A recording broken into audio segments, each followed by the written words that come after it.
بسم اللہ الرحمن الرحیم رب اشرح لی صدری ویسر لی امری واحلل عقدۃ من لسانی یفقہوا قولی. داستان محمد صلی اللہ علیہ وآلہ وسلم یکم رمضان سے جاری ہے، اختتامی مرحلے پر آ گئی ہے. کل بات یہاں تک پہنچی کہ مکہ فتح ہو گیا اور ساری ڈیٹیلز ہم نے بتا دی، اس کو ریپیٹ نہیں کرتے. لیکن ایک بظاہر حیران کن بات ہم نے آپ کی خدمت میں عرض کی کہ apparently now everything was fine. تو بس اب تو داستان کو ختم کر دینا چاہیے کہ مکہ فتح ہو گیا and everything is fine now. It was just not the case.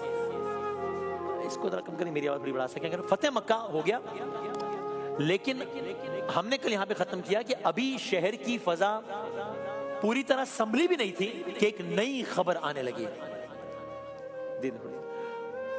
اور وہ نئی خبر کیا تھی کہ عرب کے کچھ طاقتور قبائل تھے. اب میں ڈائریکٹ اپنے موضوع پر آ گیا کہ فتح مکہ ہو گیا ہے، مکے میں نیا ماحول ہے.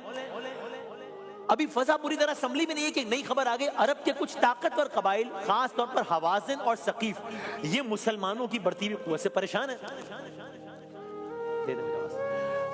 اور ان کو یہ لگا کہ اگر ابھی ہم نے کوئی قدم نہیں اٹھایا تو اسلام کی طاقت تو مزید بڑھ جائے گی. اب ایک اور لشکر کی تیاری ہو رہی ہے. اس کا مطلب یہ ہوا کہ جنگوں اور یہ لشکر اور یہ سارا معاملہ بھی ختم نہیں ہوا ہے. تو بس داستان محمد کے یہ آخری لمحات ہیں اور بہت اہم لمحات ہیں. اس میں ہمارے ساتھ رہے گا. مکہ فتح ہو گیا ہے، یہ مسلمانوں کی طاقت سے اور اب خوف زدہ ہیں. ایک نیا لشکر تیار ہو رہا ہے، ایک بڑا لشکر تیار ہوا ہے. فیصلہ ہوا ہے کہ مسلمانوں کا مقابلہ کیا جائے. اب یہ خبر مدینہ پہنچی ہے اور یہ خبر ظاہر مکہ پہنچی ہے. یعنی اس کی مدینے میں پلاننگ ہے. یعنی یہ خبر کہ اب ایک اور مارکہ ہونا ہے، یہ خبر مدینہ بھی پہنچی اور مکہ بھی پہنچی ہے. جب یہ خبر مدینے اور مکے کے مسلمانوں تک پہنچی ہے تو رسول اللہ صلی اللہ علیہ وآلہ وسلم نے بھی تیاری کا حکم دیا ہے. یعنی پوسٹ فتح مکہ بھی جنگ کا حکم ہے. اوکے، اب کیا ہوگا؟ اب کی مرتبہ مسلمانوں کی تعداد پہلے سے اور زیادہ ہے. ظاہر اب تو سینیریو بدل گیا ہے. تقریباً 12,000 کا لشکر ہے. اب کچھ نئے مسلمان بھی شامل ہیں جو بھی فتح مکہ کے بعد ایمان لائے ہیں. اب ایک نیا سینیریو بھی ہے. چونکہ اب اپیرنٹلی چیزیں بہت بہتر ہیں، تعداد زیادہ ہے، تو یہ احساس بھی ہے کہ اب تو شکست نہیں ہو سکتی نا. بس مجھے داستان جلدی جلدی آگے بڑھانی ہے چونکہ اختتام تک کے قریب لے کے جانا ہے. دلوں میں یہ خیال ہے اب تو شکست نہیں ہو سکتی، اور اسی خیال کے ساتھ حنین کی وادی میں پہنچ گئے. میں اپنے موضوع پر آ گیا. یہ حنین کی بات ہو رہی ہے. یہ جو مارکہ حنین ہے. دلوں میں جب اس خیال کے ساتھ کہ اب کون شکست، اب تو شکست نہیں ہو سکتی، حنین کی وادی میں پہنچے ہیں. حنین کی وادی میں پہنچ کر منظر بدل گیا ہے. حنین کی وادی میں جب پہنچے ہیں، دشمن پہلے ہی گھات لگا کر بیٹھا ہے. جیسے ہی مسلمان وادی میں اترے ہیں، اچانک گویا چاروں طرف سے تیروں کی بارش شروع ہو گئی ہے. ایک لمحے کو صفوں میں انتشار پیدا ہو گیا ہے. کچھ لوگ پیچھے ہٹنے لگے ہیں. میدان میں ہلچل پیدا ہو گئی ہے. قرآن کریم نے سورہ توبہ میں اس کیفیت کا ذکر کیا اور اس آیت کا ذکر کیا کہ جس کا مفہوم ہے حنین کے دن جب تمہیں اپنی کثرت پر ناز ہوا مگر وہ کثرت تمہارے کچھ کام نہ آئی. سورہ توبہ یعنی اتنا اہم مارکا ہے کہ قرآن کریم میں اس کا تذکرہ ہوا ہے. اب یہ لمحہ واقعی آزمائش کا لمحہ ہے. حنین کے میدان میں یہ منظرنامہ جاری ہے کہ اچانک اب منظرنامہ بالآخر بدلا ہے. لوگ واپس پلٹنے لگے ہیں، صفیں دوبارہ بننے لگی ہیں. اب مسلمانوں نے منظم ہو کر مقابلہ کرنا شروع کیا ہے. جو ابتدا میں دباؤ تھا اب وہ آہستہ آہستہ ختم ہونا شروع ہوا ہے. دشمن کے حوصلے بھی پست ہونے لگے ہیں. بالآخر دشمن پسپا ہو گیا ہے. قصہ مختصر ہے کہ بڑی تعداد میں مال غنیمت اور قیدی مسلمانوں کے ہاتھ آئے ہیں اور حنین کا مارکا بھی سر ہو گیا ہے. ناؤ اب ذرا منظرنامہ پلٹتا ہے. یہ جو حنین کا جو مال غنیمت ہے، اس کو لے کر بھی ایک عجیب و غریب اور بڑا جذباتی اور بڑا آپ دیدہ کر دینے والا واقعہ ہے. یہ کیا معاملہ ہے؟ یہ کیا ہوا ہے؟